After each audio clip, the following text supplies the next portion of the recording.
Thank you, everybody, for joining us. So hello, everyone. Welcome to SADEA's Chai Time, a biannual conversation series. It is common in South Asia to have conversations while sipping a cup of chai, and I hope you have yours, and I have mine here as well, but I don't know, the graphic is going to do justice. We all thank you for joining us. This session is recorded, and it will be shared on social media, and I hope it's okay with everybody. I'm Archana Shekara, Chair of SADEA. Joining us is Vice Chair Amrita Datta. There is Amrita. And Garima Thakur is SADEA's Secretary. She's not here today. Nipuni Siambala Patia is the Treasurer, along with other SADEA members. And there's Nipuni. I can see Shantanu here too, who was our former Vice Chair. So thank you so much, Shantanu, for joining. So SADEA strives to address the Eurocentric canon by integrating South Asian narratives as a part of global design history.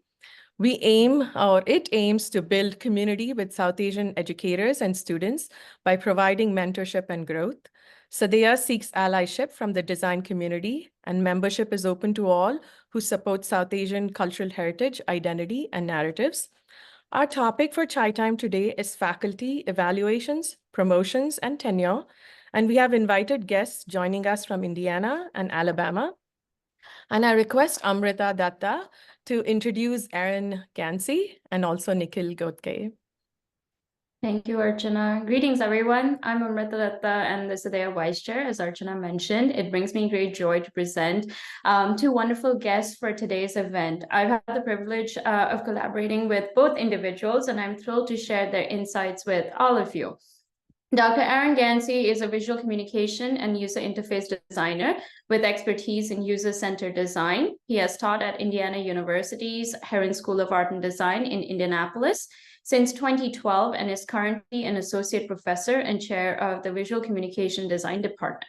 As a practitioner, scholar with expertise in graphic design, user interface design, and co-design research methodologies, Dr. Ganci is a frequent consultant on the design of websites and software interfaces with scholars from the School of Medicine, Nursing, Computer Science, Liberal Arts, and Informatics. In addition to professional creativity, Dr. Ganci studies how design artifacts enable systems of injustice in American life. Most recently, as a part of his now completed PhD studies, he is studying how the design of CVs and resumes reinforce systems of racial and gender bias within the U.S. higher education system. Nikhil Ghodke is an associate professor of graphic design at Auburn University at Montgomery and has a freelance design practice. He has previously held teaching positions at Media Design School in New Zealand and Manhattanville College, New York. He graduated from Sir J.J. College of Architecture, Mumbai University, and obtained his MFA in computer art at Savannah College of Art and Design. As an independent professional, he worked on projects associated with Nike, ACI, Hallmark, History Channel, Home Shopping Network, Accent, and Burger King in roles from motion graphics designer to senior art director. He has won awards for his work, and he brings professional experience from 4 continents in his portfolio of design and motion graphics work. As an academic, Nikhil is always looking to integrate and expand on new media by incorporating cross-disciplinary concentrations and making the courses he teaches industry relevant. I'll move it back to Archana. Thank you so much, both of you, for joining us today. Thank you. Thank you, Amrita, for this amazing introductions, and Herron and Nikhil for joining us as guests. So we really appreciate your time. So today's topic of faculty evaluation, promotion, and tenure is extremely close to all of us as faculty. We are teachers who chose this profession to share our expertise with the next generation of designers. We seek to shape new narratives based on equity and inclusion with a human or people-centered approach, working with community stakeholders. We are aware that representation matters, and universities are trying their best to recruit diverse faculty from various communities as their student body becomes more diverse. This conscious effort is appreciative, and searches are written these days focusing on faculty's experience, skills, and their engagement towards equity, diversity, and inclusion. Many universities also provide new faculty funds to promote their research, and faculty of color sometimes receive twice the amount. These initiatives and awareness are noteworthy, but many faculty do not feel supported due to several other reasons. Perhaps it's the student feedback forms or faculty evaluations or lack of collegiality or support from within the department. Reading course evaluation forms can be daunting for most educators. Research shows that women, people of color, and people with accents are often judged differently and experience a sense of despair. Most universities do not educate students about the damage caused by their words, and as a result, student feedback forms have become a space to vent. There is no accountability for students to respect faculty with human dignity. These feedback are taken seriously by most faculty evaluation committees, which can impact merit-based raises and promotion. Faculty evaluation committees sometimes fail to understand the underlying biases and prejudices which cause more harm. How do we advocate institutions to acknowledge these setbacks, particularly with underrepresented faculty? Why, as educators, do we continue to give despite the challenges to our mental health? How can we create awareness and address change in the systems? As we are the South Asian Educators Alliance, we would like to focus today's Chai Time on our struggles, challenges, and success. Most South Asian faculty in the United States are immigrants, and we are brown folks with an accent teaching Eurocentric design methodologies and trying our best to diversify our curriculum to include other design histories to broaden our understanding of design and its greater purpose. I acknowledge that it's tough to address them all in an hour. However, I thought we can choose a couple questions to have deeper discussion so attendees can share with their colleagues and administrators. So we would like this discussion to help faculty who are experiencing biases and microaggressions in the classroom or evaluations and having to explain this in their year-end dossier. It would be helpful for all of us if we can support each other by sharing wisdom as takeaways. I had the privilege to start this discussion about mental health amidst constant evaluation at the National AIGA conference this year, along with colleagues Meena Khalili and Katie Krishmerik. And thanks, Erin. I remember you joining our AIGA session. Really appreciate that. So my first question is for you, Erin. If you can share how, as an administrator or department chair, you have addressed promotion and tenure of faculty from minoritized communities. How do you address faculty evaluations and student feedback forms as a means to rate faculty performance? This question is loaded, and we would like to unpack. Hopefully, your answers will bring light to new ways of addressing faculty evaluations. Thank you, Erin. I know it's a packed question, but I appreciate your answer. It is a big question. Well, first of all, thank you for having me. This is a great opportunity to talk with your community. I'll put a link to my dissertation here. I did not plan on sharing this. This is not a shameless plug. But some of the kind of foundational facts that you stated about microaggression and the fundamental differences in minoritized faculty experience versus white, primarily male faculty experience in higher education. It goes way, way back, and it's tied to a bunch of other stuff with American culture. And so if you're looking for facts to help advocate for some change in your university, there might be something useful in there in that dissertation in the early part of in the background of what I wrote. So let me give you a sense first of my position. And I have a sense that because each institution is different, the chair, your department chair, may have different kind of power in how they can inform the interpretation of things like teaching evaluations. So at our institution, Indiana University, Indianapolis, we have departments within our School of Art and Design.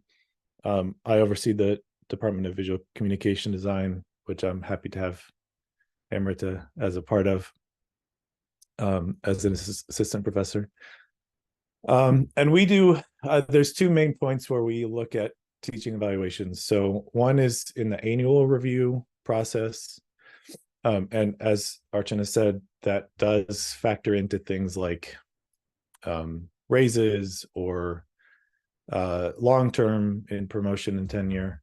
And then I also, my other main point of power in this is during the promotion and tenure process. In our process, the chair has a solitary vote in the tenure and promotion process. So we don't have a primary committee.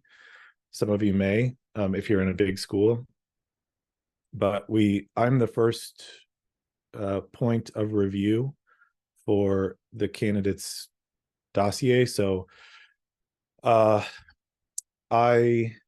am in charge of selecting the external reviewers for the dossier and interpreting those letters that come back.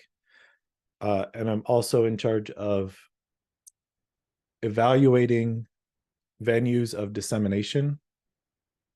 So saying like, is this the right kind of, is this person publishing in the right kind of places? And then also, as you want to talk about today, trying to interpret the teaching evaluations. So that's kind of, outside of like the day-to-day stuff that a chair does, that's mostly where I interact with these kind of like points of assessment.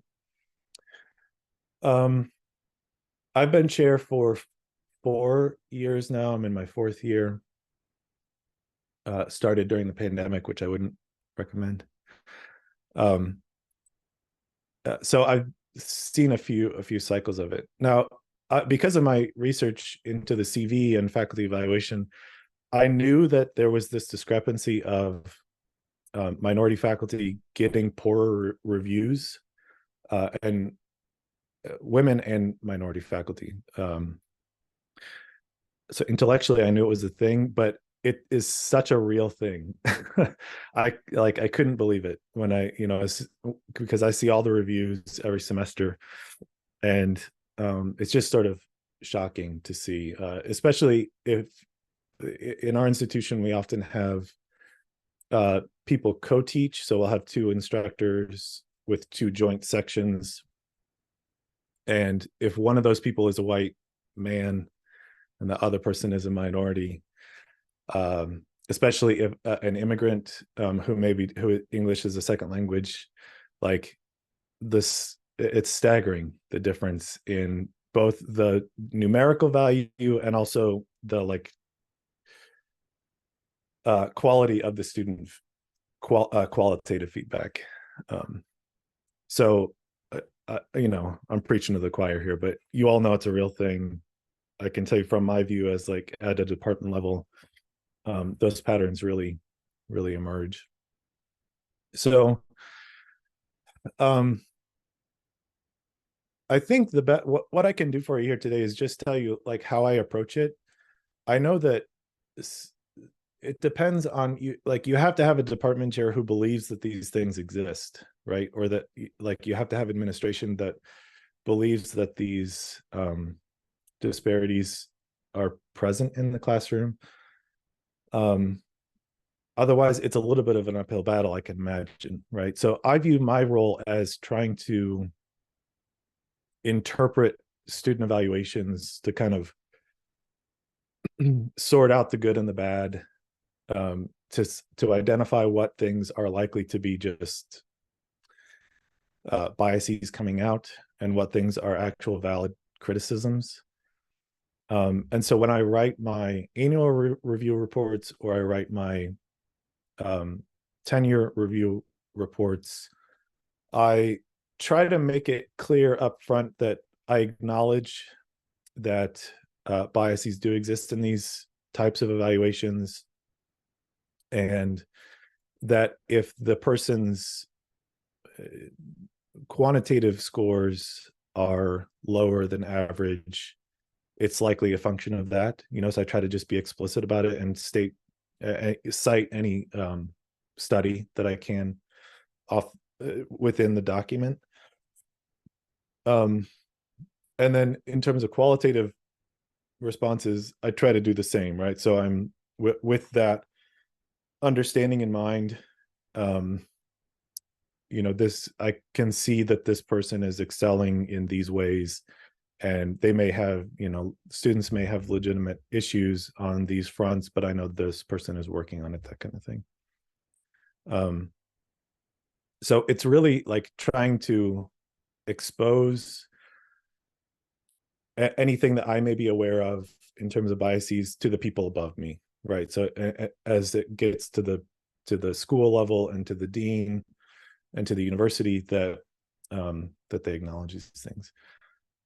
I will say too that our university is pretty good at already acknowledging that these things exist. So we do have, we don't have as much trouble in terms of understanding those things, and there is general consensus amongst most of the leadership that the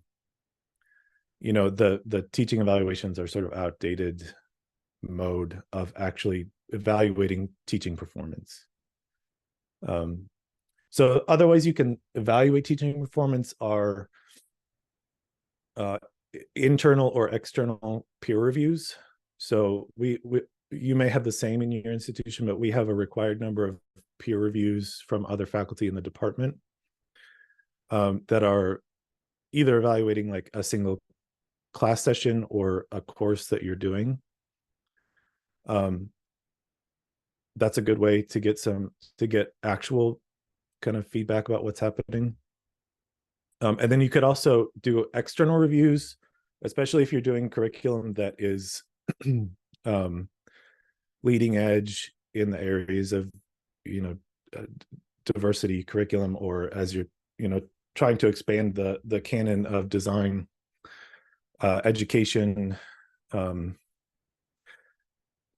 People within your institution may not fully understand what that means, and so asking people who are experts in that area, i.e. all of you in this room right now, to evaluate each other's curriculum as you develop those things, right? And to write letters for each other that express the importance of these things and why it's relevant to the mission of that university or to the person's personal research or whatever it may be, that's validating why it's good work, right? It's not enough to just say like, yeah, it looks great, but how it connects to the bigger themes that person is trying to align with. Those things end up being much more powerful as statements of your teaching than, certainly from my perspective, than something like student evaluations do. I guess I'll pause there and see. This can be more of like a informal thing if you have questions or follow up on any of those things. Yeah, I mean, thanks, Herron, for sharing that. I mean, as you're saying, so you're the primary evaluator when a faculty is up for tenure, or is this like a yearly dossier that you're the primary evaluator? Is there a faculty committee also that looks at people's like faculty's dossiers and provides feedback, who have equal kind of opportunities to share? There is in the promotion and tenure process. So we have a third year review where it goes, well, yeah, on an annual basis, I, as the chair, am the main evaluator. For pre-tenure faculty, our dean of faculty, our associate dean of faculty affairs, sits in on those meetings, but it's more of just a way to be supportive. In the promotion and tenure process, I have an independent vote, and then there is also a faculty committee at the school level that then reviews it and incorporates my assessment into their assessment. Mm-hmm. Yeah, I think maybe like maybe universities have different ways of approaching this. I assume, like in our university, we have our chair, and then also there is a group of faculty members who are actually represent different areas, who are elected to represent their area, and a part of that committee, and they're called like the committee is called Faculty Status Committee, and then they are the ones who like review the year-end dossier and everything. But then you also mentioned, Aaron, that like faculty who are doing work that talk about justice or social justice. So perhaps their reviews might not be the same as faculty who are teaching a branding course or an applied course that is a more where students can actually understand and it's easy to relate. And that's what students perceive design is all about. As soon as you bring in complex discussions and topics, and then you talk about, especially that are social justice related, then the student feedback form can go all over the place. But then those kind of discussions are so important in designs to really talk about the greater purpose of design. So I have I just had a conversation the other day with Zach, who's here. Zach, thank you for joining. And Zach does some really amazing work in his classroom and talking so much about justice and everything else and community engagement.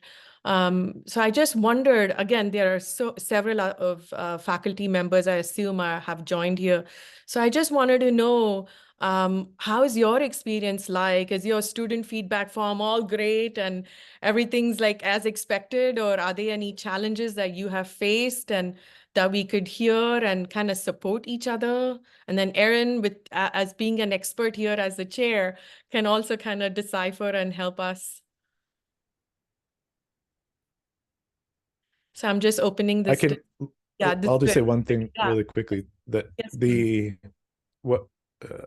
my general advice is it takes extra work, but if you're doing things that like that, where you're talking about justice, social justice in the classroom, yes, you're going to get dinged. It's probably like it's guaranteed, because you're going to have some students who either don't believe in it, or we're in a really precarious political place where, especially if we're in red states, you're going to have students who are actively anti that, right? It's sort of like, so you have to do a little bit more work to provide a as well-rounded picture of what you did in that classroom and why it was impactful, outside of the teaching evaluations. So that could be, if your chair, so let's say, as I'm Amrita's chair, if she's going to teach a class like that, she might invite well, okay, I trust Amrita, right? And I know that whatever evaluations she gets from that course are, kind of nonsense. But if she didn't trust me to interpret those things accurately, she could invite me to sit in on a session, or to sort of like evaluate, do a peer evaluation, just so that I, as the annual evaluator, can get a deeper sense of what was happening there outside of just the student comments.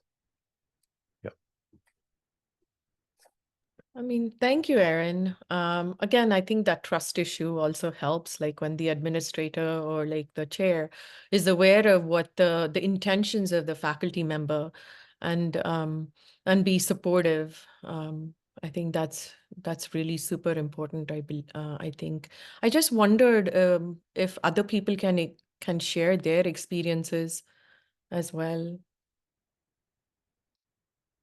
So feel free to unmute and talk. Anyone? I'm happy to talk a little bit about how I contextualize teaching evaluation, since you talked about my teaching already a little bit. But so I teach at Miami University in Oxford, Ohio, which is a primarily white institution in rural Southwest Ohio. So we're like halfway between Cincinnati and Dayton. And when I came here, which is 5 years ago now, I experienced a lot of resistance to the ways in which I was teaching and approaching design, because I think of design more broadly than really the kind of applied ways students want to go down, like with branding and whatever. And I think it's a much larger lens to look at the world through, but you know, we engage a lot with larger social issues in the classroom and figure out ways in which design can help contribute to that. And I do that in all the classes I teach, whether it's like I taught an interface design class and we still focused on that. Like I don't, the content is sort of irrelevant to me in some ways, but when I first came here, there was a lot of resistance to my teaching. And so I've had a lot of struggles in figuring out how do I contextualize this in terms of my promotion and tenure documents. And I found a lot of support through we have a Center for Teaching Excellence on campus that provides a lot of faculty feedback, but one of the most, I think, effective programs that they facilitate is a mid-course evaluation program where you basically meet with a mentor to discuss the results of a mid-course evaluation. So a mid-course evaluation is a survey that you give to students, anonymous survey that you give to students in the middle of the semester. And I do a really bare bones, it's called the bare bones questioning technique, and it's three questions, which is like, what's helping your learning in this course, what's hindering your learning in this course, and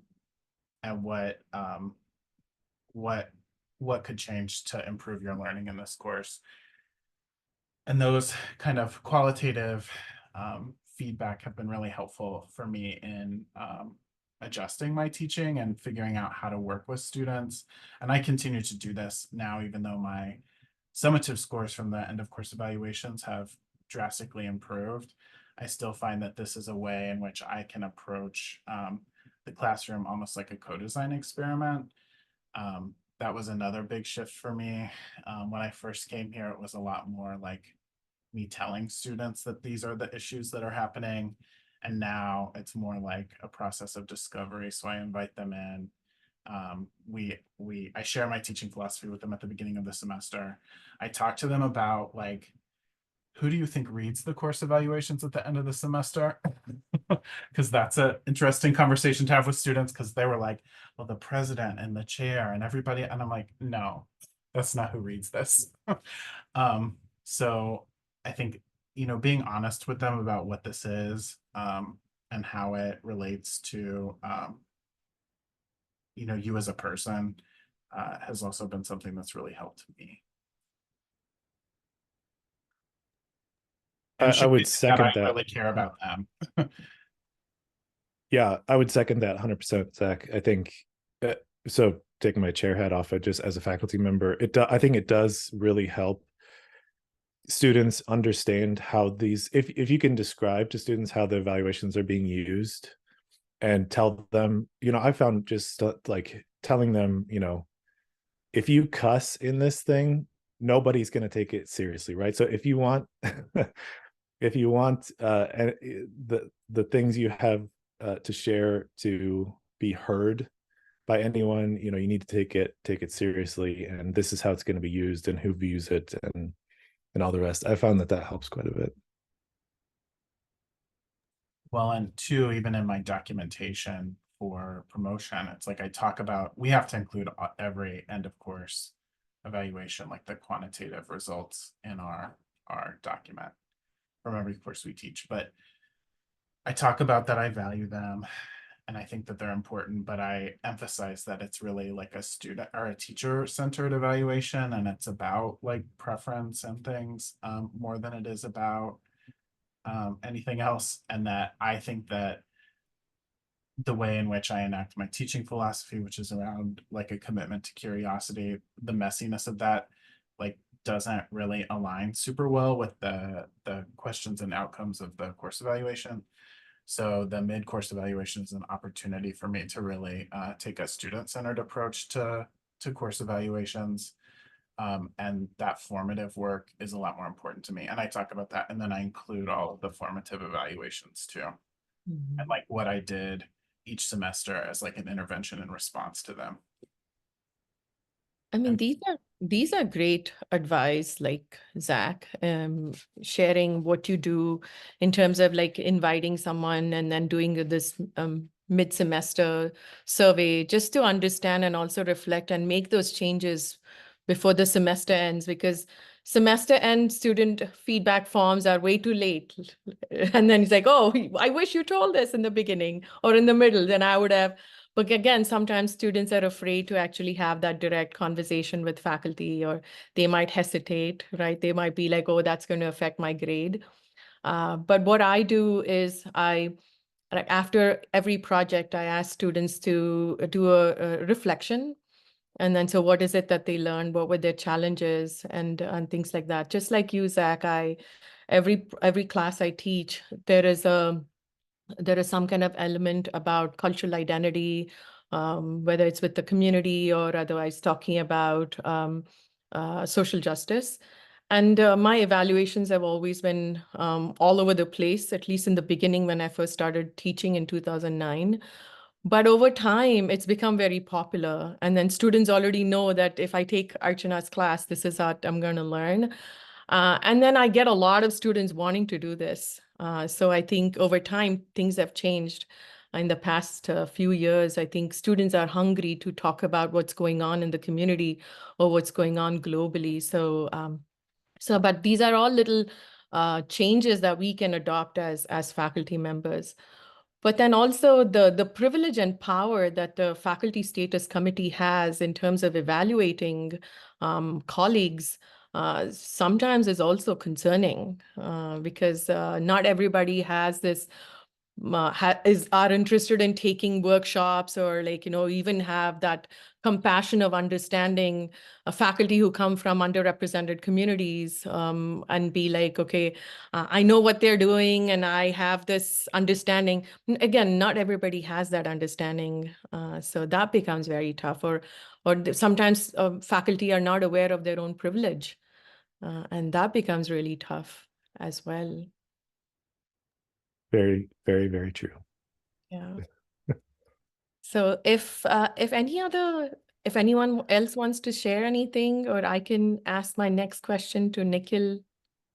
I do have a point. I mean, I can wait until the end. It's more of like a statement. I don't know, statement, point of discussion, questions included, everything. And this goes beyond. I know we are talking about evaluations, but I kind of wanted to know more from the institution side, and just to give like a background. Like, I mean, considering like that a lot of us, like international faculty, first of all, like just getting into the US, it's not easy. Like we have to be like the review process for our visa is extremely challenging. Like, I mean, we have to be the best of the best to even get into the country as a student. And if you haven't studied here with your master's, you can't really teach here. So that's another layer. After that, obviously, like at least I teach at Ball State, so at least in my university, I'm seeing that there are limited tenure line opportunities. So there's a shift to more contract positions, and which international faculty, like they don't have the luxury to apply for contract faculty positions unless they are a citizen. So there's that challenge. So limited opportunities, but then also like, I mean, if you are lucky and if you get a tenure line position, then you are locked into this H-1B visa situation where you're not allowed, as a designer, you're not allowed to pursue the kind of work that you were hired for. So basically you can't do client work. Like, I mean, so you can't accept money to go and give a workshop or a talk or do client work. And then there are other grant opportunities, for example, like a Fulbright that just like we can't even apply for. There are nothing equivalent within the university, like in terms of grants. So I guess like what I'm trying to say is like, I mean, in the end, like I feel like a lot of times international faculty become a token for the university to show off to their community, whether it's like an academic community or their local university community, to say that, oh, let's like see how many international faculty we have hired, or whether we are international BIPOC, like however, whatever category um, um, people can put us in, without giving us the opportunities to excel in the field for which we were hired in the first case. Like I mean, I have been asking this question within my university, like what can be done, and thankfully I'm in a position now where I can make some differences, or at least like voice an opinion. So I'm trying to do that, but I'm curious to know what are other people doing or seeing it, or if anything is changing, or if it's still the same. I mean, Shantanu, thank you so much for sharing. I mean, we talked about this at the National UCDA conference last year at the Design Educators Symposium where you chaired. And that was one of the questions that like I wanted to ask Nikhil as well. So maybe you and Nikhil can kind of talk more as I address Nikhil about the question. And then just wanted to ask Sana, because Sana has her hand raised. So if Sana, please feel free to say something. Yeah, I don't know if it's more of a question or a discussion topic, but I would say that so Erin, thanks for sharing like how evaluation is done at Indiana University. Just for some context, I'm an assistant professor at SF State, but I was in a predominantly white institute before coming here, and I was actually near you, Erin. I was in South Bend, Indiana, so Notre Dame. But I actually, it's weird because even though it was predominantly white, I had relatively better evaluations and I had a really wonderful teaching experience there. I felt like students were more receptive. However, you know, SF is such a diverse community and it's a state school, so you get more you know, diverse student body who are and a lot of internationals. But what I've at least observed in my own experience like of teaching here is that some international students or even like people, you know, who are first generation college goers or diverse student body here, they're not very receptive to women and people of color being as their professors. And I think that comes from like this internalized, you know, whatever they have. And I think it's really hard to communicate that to the provost or the people in charge because they would club like people like, oh, but this whole section, or it's diverse, it's like people who can relate to you because you're representing them. But what they don't understand is that when students are paying a lot of money to fly in and get taught in an international and expensive school, they're expecting to be taught by, you know, a white older male professor and not someone who looks like them. So I've faced that kind of I've also noticed it's usually like my female students who are also people of color. They're a tad bit more aggressive than, you know, my white students. So I don't know, I was just wondering if you have any thoughts on that, or if someone else has experienced that, or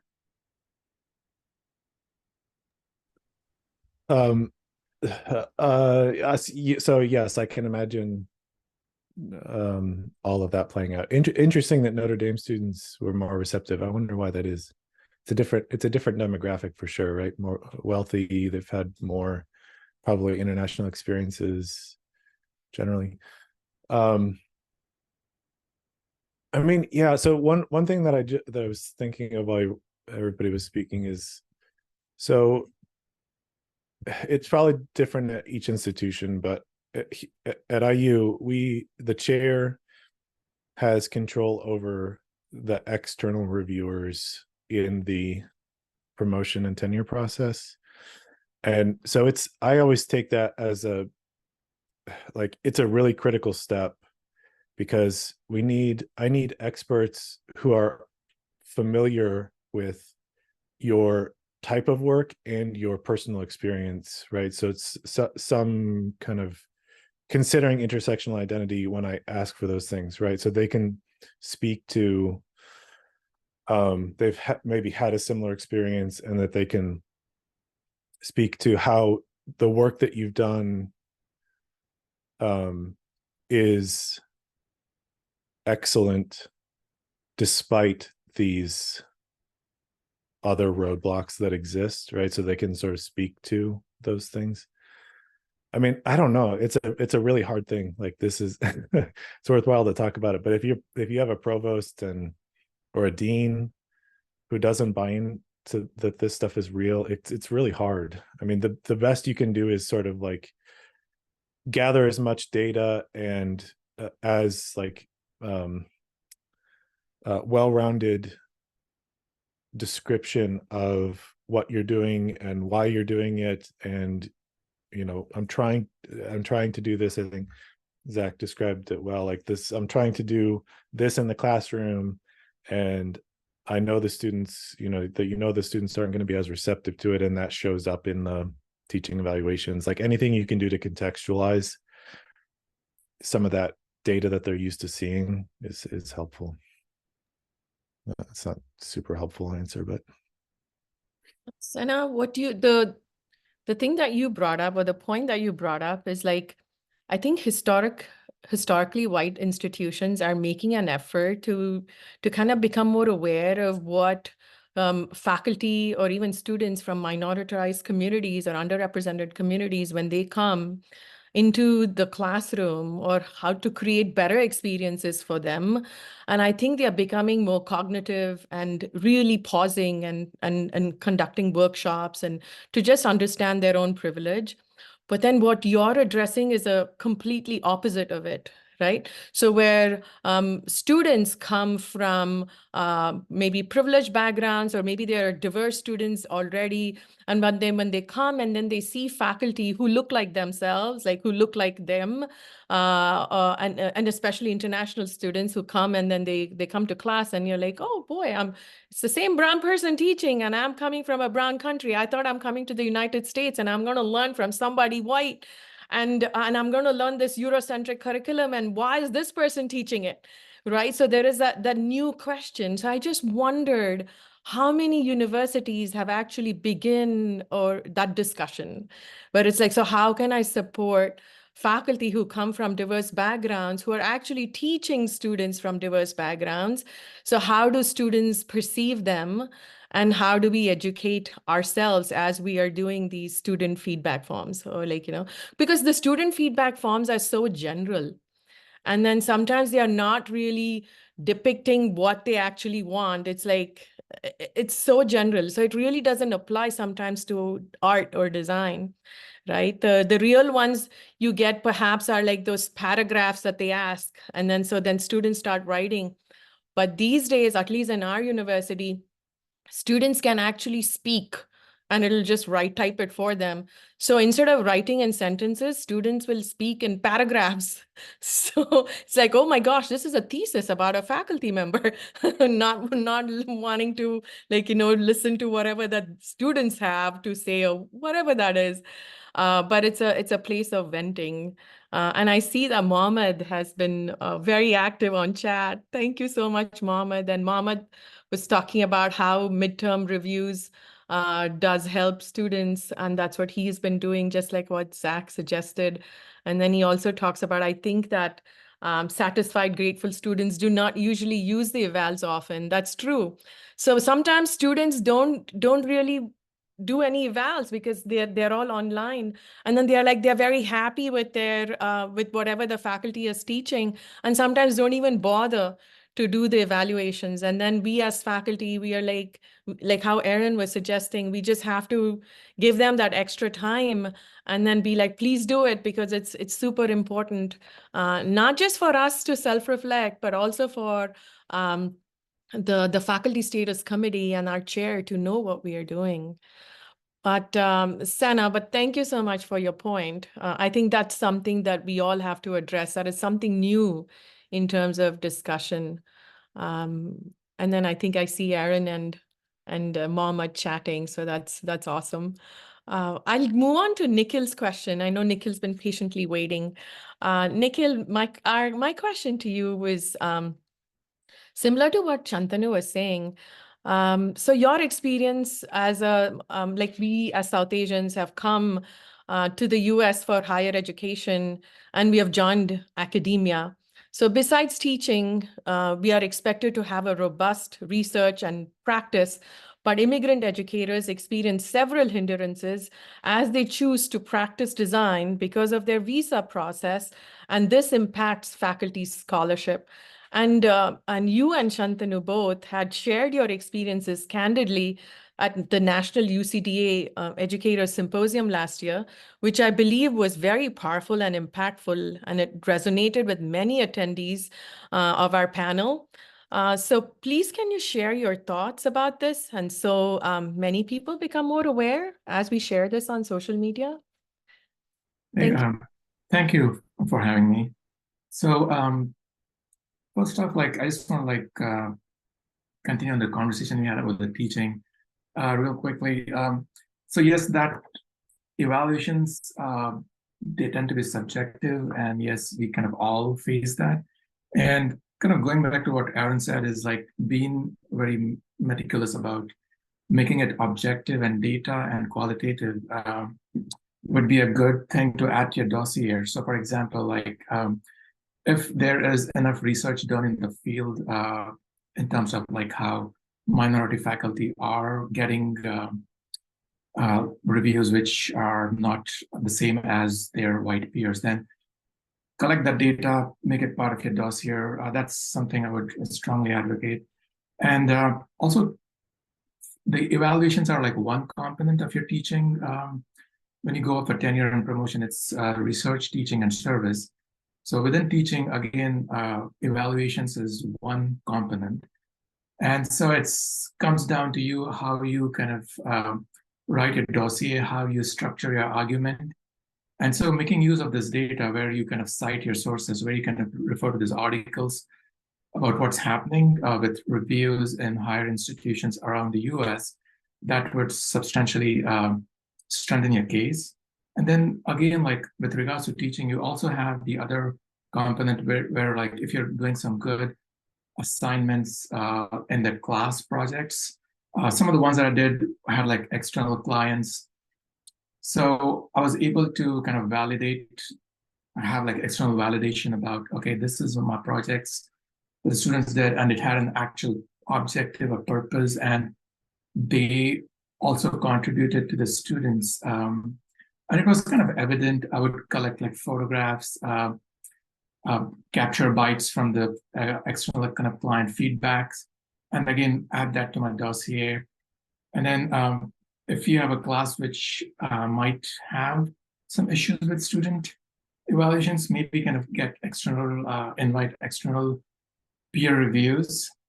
And so it's not just the student evaluations being the focus of yours, of you, how you are as a teacher, but you're kind of rounding it off with like research and then external peer reviewers and like the resultant outcome of your assignments. And going back to your question about research and scholarship and how I navigated it. So yes, it was kind of challenging. And apart from like from the visa, where yes, you are required to have an active scholarship and be pursuing client work. And that's kind of what I noticed. So my tenure, I kind of got tenure in 2021.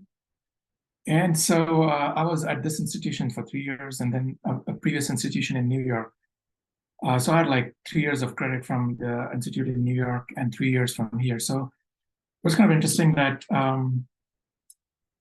the institute in New York, they were open when they defined research, and that I could include like exhibitions. But then at Auburn, Montgomery, I couldn't include that. So I had to have just scholarship, which is client work. And so, so again, I kind of went to like I looked at like research. Okay, is there somebody else who had this problem? And so I looked up like AIGA, and they did have this conversation. It was they kind of published it. It's on the website, in which they kind of mentioned about how people on visas, there's going to be a challenge. And so I kind of referenced that. I captured like their documentation and include that in my dossier. But then also like with regards to coming up with a solution, I unfortunately had worked in overseas. So I kind of reached out to those clients in New Zealand, India. And so with this day and age, you can work overseas, like, and so that doesn't really conflict with your visa situation. It's just the visa restricts you to like work for other clients within the US. And then with grant work, also I kind of found a solution where if you were to get a grant in which like you're working within the institution, it's an external party that you're also kind of collaborating with. But then if you write a grant through your institution, and there's a MOU between the other institution and your institution. So for an example was I'm working with the city of Montgomery. And so I can't work for them directly as a grant. But then what I was able to do is I was able to, it's still in the process. They have a MOU with Auburn Montgomery. And so doing that, I get my stipend through Montgomery. So Auburn Montgomery. So I don't have to file a W-9, which is what you run into an issue. So it's still kind of comes through a regular paycheck. So this doesn't really gets on the radar of like you're kind of you are conflicting with your visa requirements. So those are some of the things that I have.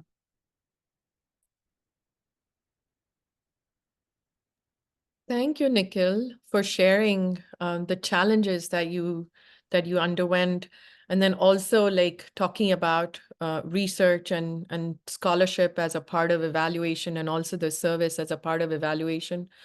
But sometimes universities like mine, where teaching, it's a teaching school or a teaching university. So teaching is like rated #1. I mean, of course, we have to do research and tons of service and everything else. But then, so when sometimes, I think it just depends on how each university kind of approaches like student feedback forms, and then how they write their evaluations for faculty members, I guess. It just depends on the director too. I think I'm looking at you, Aaron. So it just depends on the understanding of the director and the compassionate nature of the director, I feel. So Shantanu, is there anything else that you want to add after listening to Nikhil?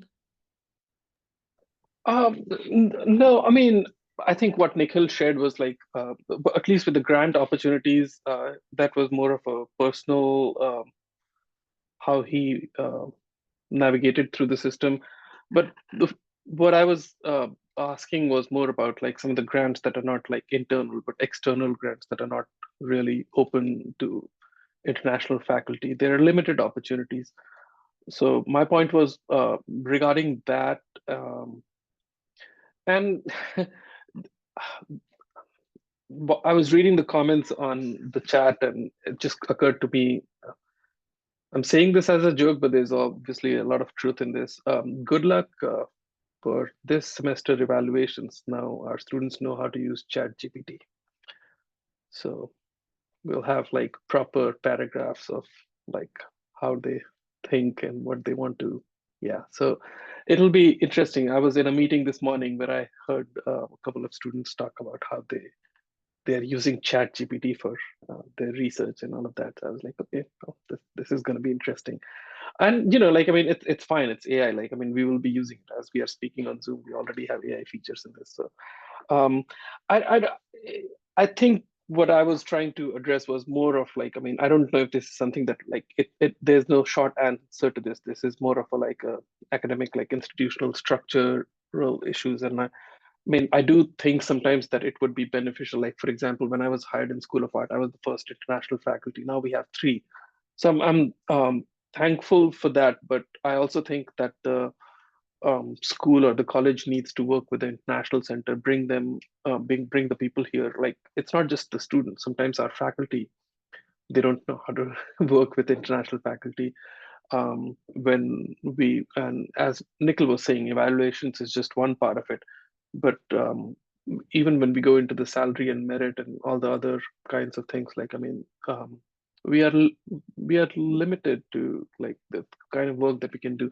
Obviously, there are a lot of benefits being an international faculty, but also there are a lot of limitations that get reflected in the salary and merit and the tenure process. And yeah, so it's interesting. It needs a lot more time.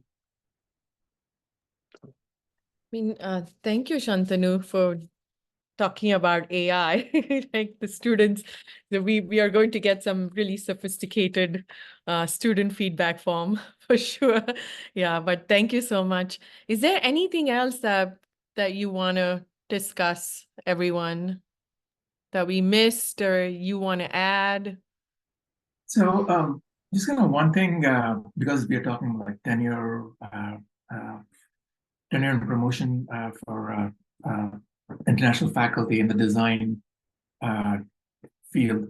So one of the things that I was told is that like your tenure dossier is looked by like the department first, and then the college, and then the university level.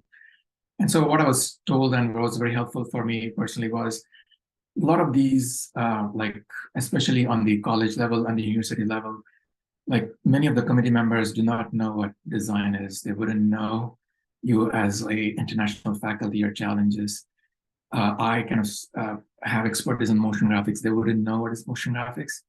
So you got to like really break it down, unpack it, make it use language that you're explaining to like a 10-year-old, and just kind of really expand on all of these aspects and like just strengthen them with like citations and any external validations. And also like one quick point, I think Aaron mentioned, that is like when you pick your 6 external reviewers and then the chair picks the 3, try to like pick somebody who is in your regional area. Like for me, I'm in Alabama.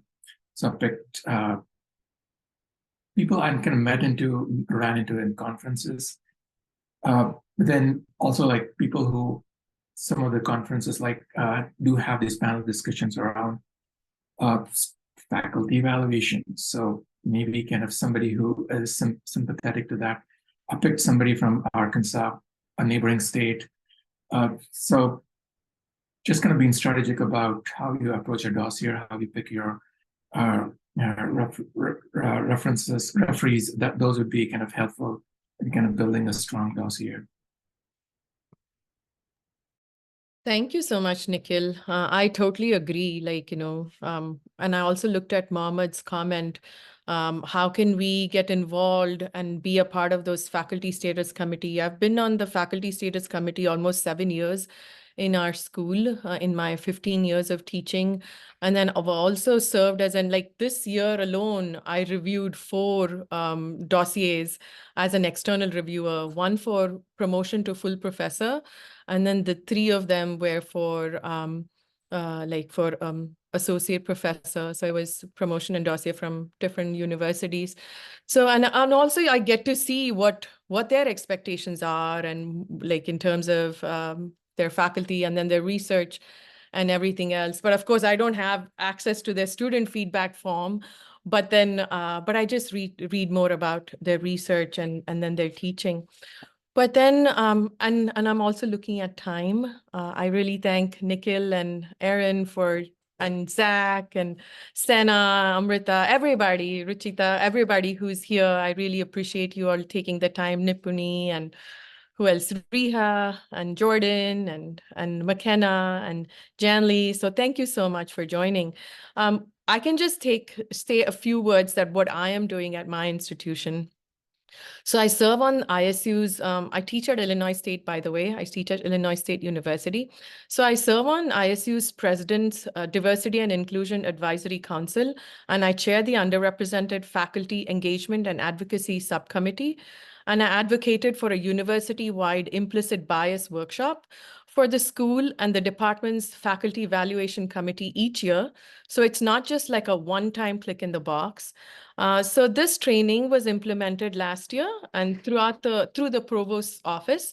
And it's hoped that this workshop will educate evaluators to expand their understanding and be empathetic and sensitive to faculty, especially from minoritized backgrounds. So this training, this implicit bias training, is really helping. It's an extra service sometimes, like, you're like, as faculty, you're like, oh my gosh, I have so much to teach already. I'm already serving on various committees, and this is an extra load. But sometimes we just have to undertake it as faculty because we all know that change needs to happen from top down. We need administrators who are much understanding and also colleagues. But also we need to be our own advocates at times.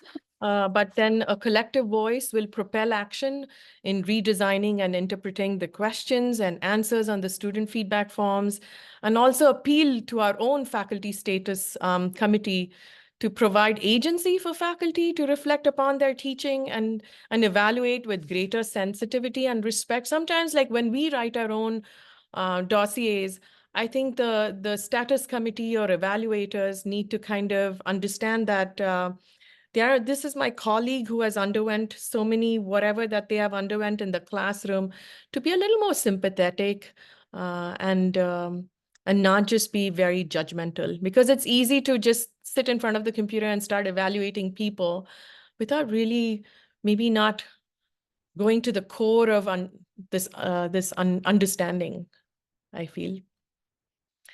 So that's all I have to say for Chai Time today.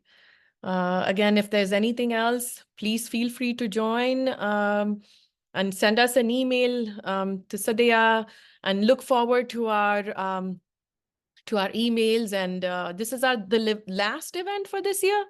So Chai Time. And since our dossiers are due, our year-end dossiers are due, and we are going to look at student feedback forms in another couple of weeks, be ready, just like how Shantanu pointed out, with all these amazing AI worked feedback forms. But I look forward to seeing you next year.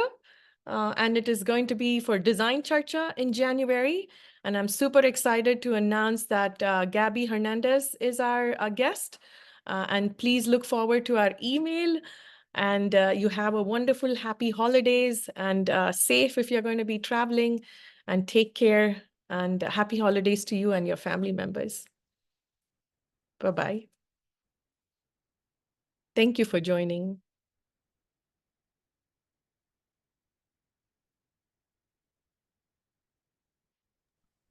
Thank you, Archana, Erin. yeah, of course. I have a suggestion for you. So Shall I turn off recording? You can if you want to, yeah. I'm just going to. Oh, wait, I think Amrita has to turn it off. Amrita. Come on, Amrita. You may have stepped out for a little bit. Yeah, maybe. She's probably grading, or we have a lot of grading. We have a lot of grading. Okay. So maybe we will adjust it. That's okay. It's okay. It's okay if it's recorded. But I'm just gonna say, I think the community you're building here is really great. It reminds me very much of all the work that the Black design community has been putting into building their community over the last several years. And I think you have an opportunity to help some of these things that we were talking about today in terms of like providing context for reviewers, even with something as simple as like a white paper from this organization that sort of is like, I don't know, things to consider when reviewing immigrant dossiers or something, right? So it can both give your community members a thing to reference, because you know as well as I do, Archana, because you've been in the upper review kind of processes, that if you can cite that somebody else said that this is important, then they're more likely to take it, to take it into consideration. So I think that could be really helpful. This is a great suggestion, Erin. I don't think I ever thought about this. I think because, I mean, at least looking at whenever we started SADEA, I was truly inspired by the Black designers and the Black design community and how they are steer leading, and then they are making all these changes and asking people to really, they're shaking things up. And then they're really shifting everything. They're shifting the narrative of design and the understanding of design. And so I'm learning a lot from their community, and I've been kind of in conversations with several of them. Thank you so much for this suggestion. So this is something that we all need to work and then writing a paper about it and publishing it on the website for for faculty members to reference in their dossier is an amazing suggestion. Thank you so much, Erin. Sure. I can send you, or us, I can reply in an email. So one thing that made me think of it is on our campus, there was a movement maybe a decade ago now, 15 years, it's been a while, to really legitimize public scholarship as a valid form of scholarship. And it was sort of a grassroots effort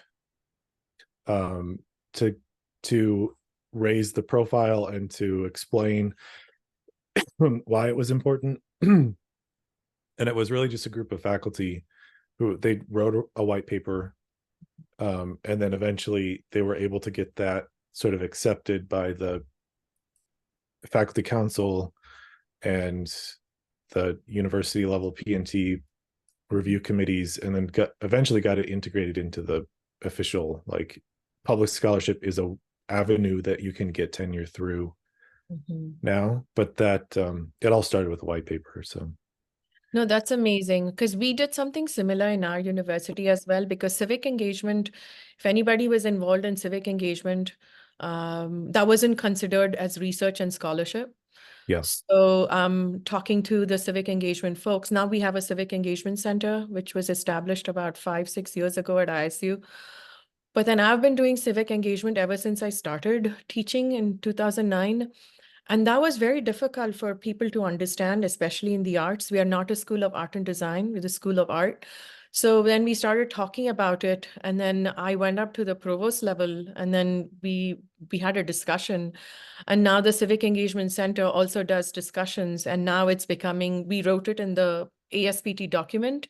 I was on the review committee, and now civic engagement is a part of scholarship now in our university. So really getting involved in that higher level and then talking to the right people and the right office can truly bring change.